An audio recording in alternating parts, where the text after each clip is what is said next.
Hello everyone, I'm Crystal Bashara. Today I want to show you how to paint realistic barnboard texture in watercolor. Thanks for being here. I'm going to be using some of my crystal gray mixtures, and I will give you a link. There's a video on how I create those pools of color and the triad of colors that I use. So for this subject matter, we're just going to be using a series of grays and browns ranging from blue gray to warm gray. And we'll probably add just a little bit of a mossy green to emulate a mildew and really give us that weathered, aged look to our barn board. So I'm working with my Meeden porcelain palette. Again, all of the links to these products are going to be below in the description box.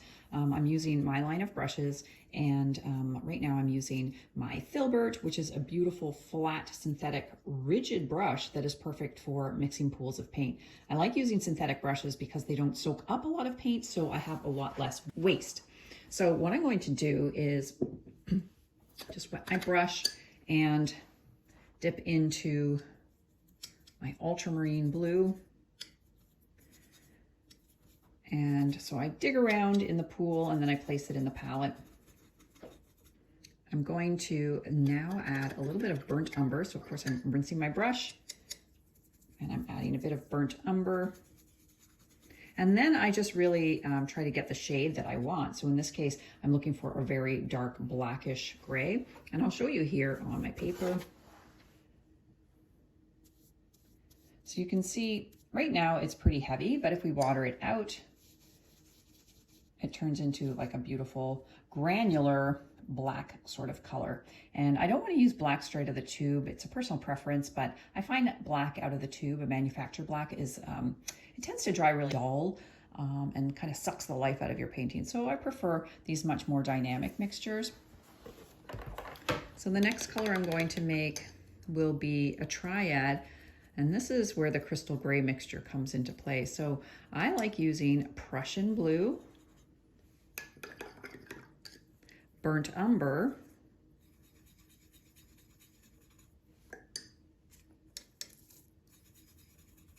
and then a little bit of violet.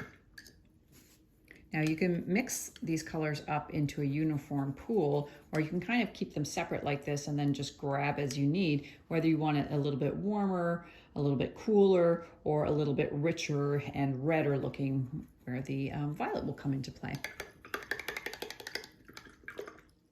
As a base, I'm going to work with a little pool of raw sienna. And I'm going to have a little pool of burnt sienna available. Now I use burnt sienna deep. I'm using Da Vinci brand paints, but if you are working with Winsor & Newton, their burnt sienna is already nice and golden. So I'll show you all of the range of color that I'm working with. So we've got our gray here, our burnt sienna, a raw sienna, which is a bit more golden. And then depending on the mixture that I grab, I can use purpley brown, sort of like a mahogany color, or I can create a bluey gray or a dark brown. So we've got a full, beautiful range of color to work from, and that is really all we need, other than that little bit of sap green, I think, that I will bring in at the very end. Now you are going to need a few extra tools, of course. If you've been with me for a while, you know I love my fan brush. This is the perfect fan brush.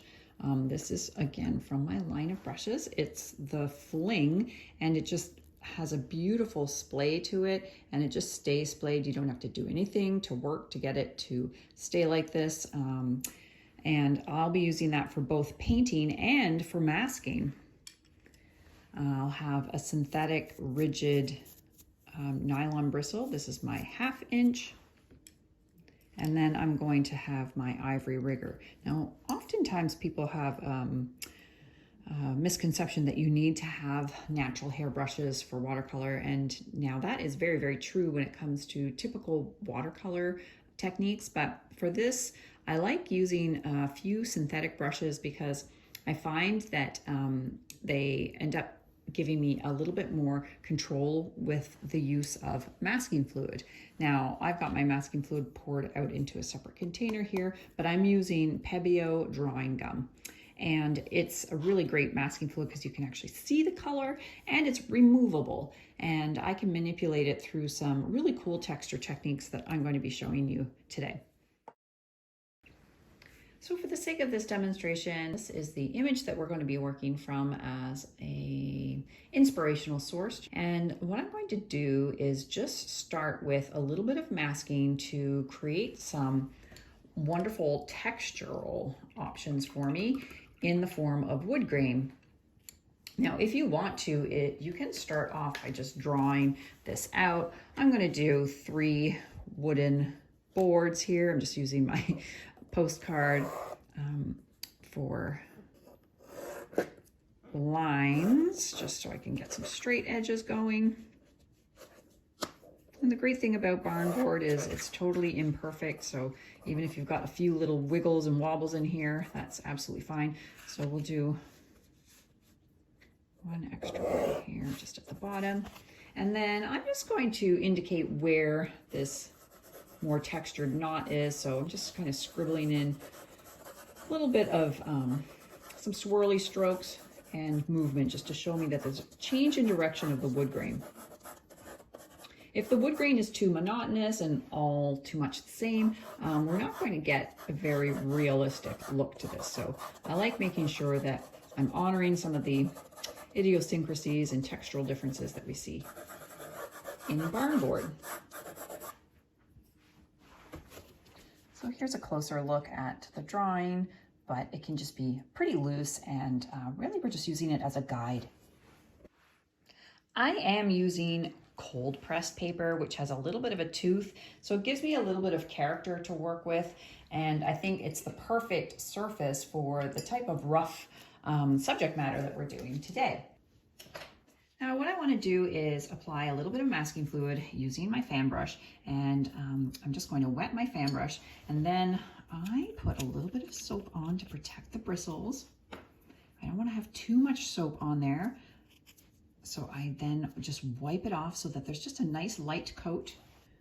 So I'm going to take this brush and now dip it into the masking fluid. As I mentioned, this brush is a dream to work with because the bristles stay splayed, but if the brush you're working with doesn't stay splayed like this, you can just sort of open it up on the edges. All right, so we don't need much on the brush, just a light coating. And what I want to do is just kind of apply and follow some of the grooves. So I'm going to show you here with paint so that it's a little bit more visible for you. If I want individual lines, I have to make sure that my brush is loaded but not too loaded, and the bristles are splayed, of course, and I'm just using a light pressure. And this way we can really create the pattern or texture that we want and maintain those individual strokes. If I press too hard with the fan brush, all I'm going to do is get a patch. So maybe perhaps using your brush a little bit more upright and a little less pressure and just gliding the bristles gently over the surface as opposed to lying it too flat and pressing too hard. So I'm just going to add a little bit extra texture here, moving with the wood grain as it moves up and then down and bends around any knots or imperfections. And that's the key to speed and efficiency, is just using a fan brush instead of having to paint all of these individual strokes. In the case of wood grain, the lines actually do follow each other, so it's okay to have a little bit of symmetry. Now, where I do want some patches, I can always build up a little bit of scumbling, and this is a technique whereby I will be laying my brush down, and that just gives me more of a patch. So I'm rinsing my brush quite frequently. It's very important when you're using masking fluid. Now I'm going to switch to my rigger, and I've once again soaped it because I do intend on using this masking fluid. So now I'll just take a little bit more care coming around the knot, maybe using some thick and thin lines that have a bit more character to them. Any kind of flaws that you want to highlight. You don't need the masking fluid to be thick for it to be working.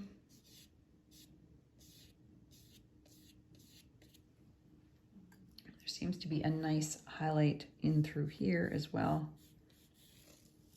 And we can do a little bit of dry brush just to get extra texture. It's time for me to rinse my brush. So now that my masking fluid is dry, I'm actually going to go into my raw sienna. I'm going to water it down quite thoroughly, and I'm going to do this with my 1-inch brush. So I'm going to water down my pool, and then I'm just going to apply a layer of that raw sienna. Of course, you can apply whatever base layer you see in your particular subject. It might be warm, it might have a cool undertone like a blue, it might be more chocolatey. Whatever the lightest color is as a base other than white, that's what you put down first. In watercolor, we always work light to dark and do all of our wet into wet techniques first. So I'm going to take that mixture of the phthalo blue with a little bit of the burnt umber, and I'm going to just marble this while it's still wet. And the phthalo blue is a little bit on the green side, and it will turn even more greenish as it mixes in with the golden color of the raw sienna. Now I'm going to dip into the violet and brown mixture, and that will just kind of warm things up a bit. You can just place this wherever, again, because the barnboard is just naturally flawed and imperfect, and that's what makes it so beautiful. And we don't have to worry about representing exactly what you see in the photo, or if you're working in real life. You're using some of the cues from the color and the texture, but you can definitely play and have fun. So already we haven't done very much. All we have is the masking fluid where we see it's starting to bead up a little bit. And then we've got the marbled wet into wet earth tones with that mixture of color that we set up earlier. So I'm going to dry this with my hair dryer, and we'll return when it's all dried up for the next layer. Okay, so we're on to the next phase. I'm going to be using my fan brush, and I'm going to be going into that much darker gray pool. And notice that it's still pretty liquidy, even though it's quite concentrated. And that's important because, again, we don't want a dry brush effect just yet. I want to have some nice clean lines, and I'm going to start down here. The masking fluid is still on, and you can manipulate your brush and use multiple strokes and get multiple lines, or you can turn your brush if you just want individual lines without having to switch brushes. So it's kind of a nice tool that way, that you can use various strokes without having to switch so often with your brush work. It takes a little bit of practice though. So I don't want to fill everything up. I want to make sure that some of that beautiful underpainting that we did earlier is showing through. All I want to do is create a little bit more contrast and some textural nuances.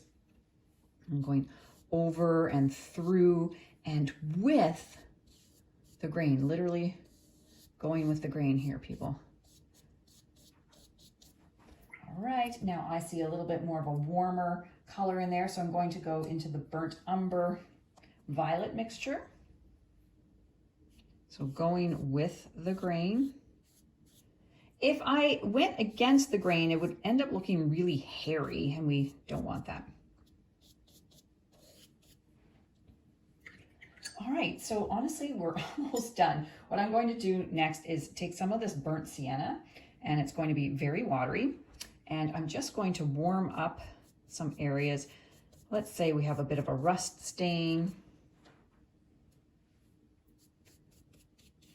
or perhaps a different type of wood was used. Oh, got a train coming through. I am in a rural environment. Okay. So I think that's about all I want to do right now with the masking fluid on. I'm going to dry this once again and then remove the masking fluid, and that way we get to do some touch-ups and refine some of the process. Now, I definitely have a fair amount of masking fluid on here, so to remove it, you can remove it with your finger like this, that's no problem. But because I have so much, I'm actually going to use this rubber cement pickup. And again, the link for all of these supplies that I'm mentioning is in the description box below. Basically, it's just a pebbled piece of rubber, and I can rub it over the surface and it grips on to all of that rubbery masking fluid that I had on. So you can see how white that is compared to the areas that look a little bit more grayish. Now, if this is too white, I can tint some of these. Some of them I can leave white. It's totally up to you. I'm just going to remove all of the rest of it now.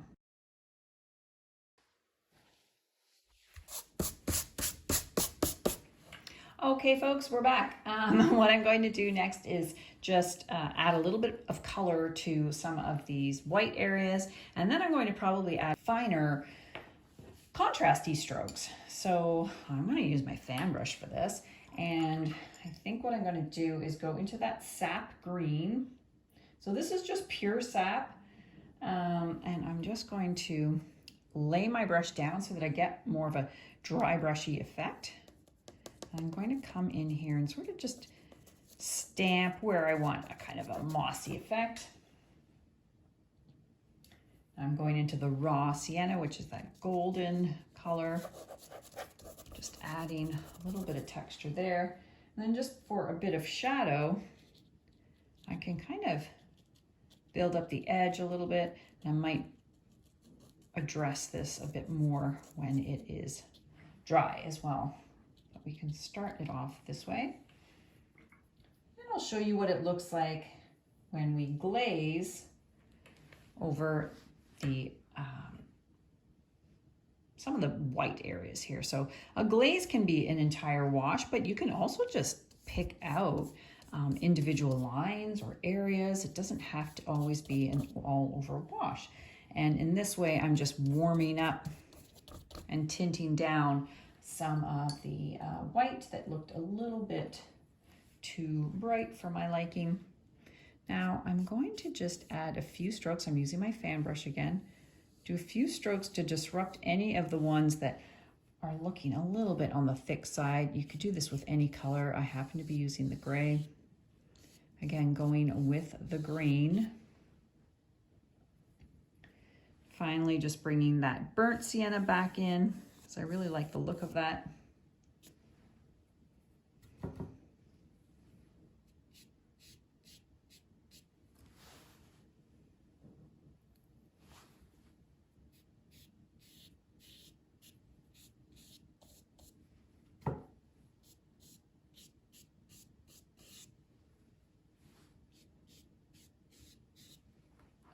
All right, so I think that's enough with the fan brush. I'd like to just go back with my rigger and then just isolate a few really sweet contrasty lines, especially in and around the knot. So just using a very light, wispy texture. Showing how the wood grain gets a little bit distorted as it moves around the knot.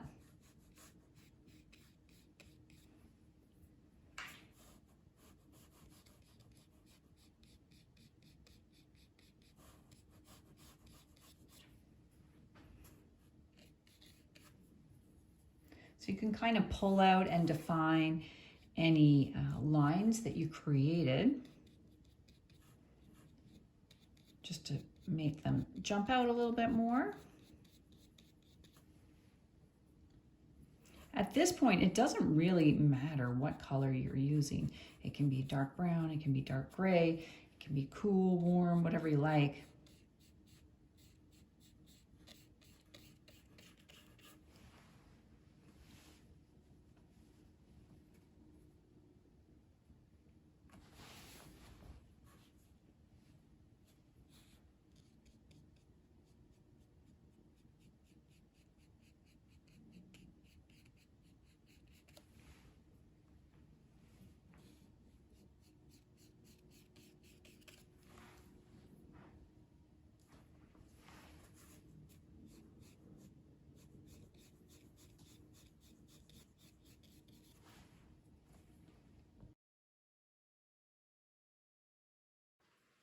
once I feel like I'm nearing the finish line, that's when I break up this mass into individual boards. So I'm working on dry, I'm working with my dark gray, and I'm just going to do a broken line that has both thick and thin qualities to it to help break apart the barn board, each piece from the next. So I did one up here, but I'm showing you in real time now how this one will look a little bit more separate.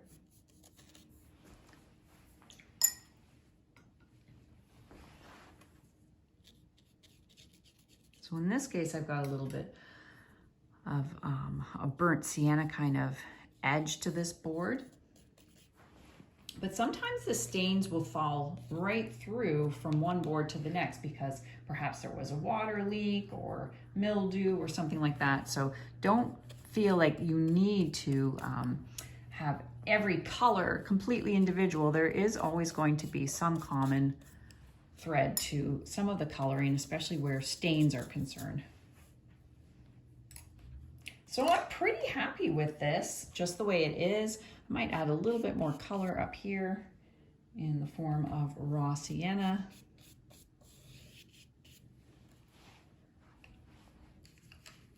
Of course, if anything is too dark, you can just quickly blot while it's still wet. But there you have it. That's really a quick example of how you can create quick and easy barn board texture. You can make it as thin or as thick, as dramatic or as soft or subtle as you like. I hope this was helpful. If it was, please let me know in the comments and do subscribe if you're new to my channel. We'll see you the next time. Thanks for watching, everyone.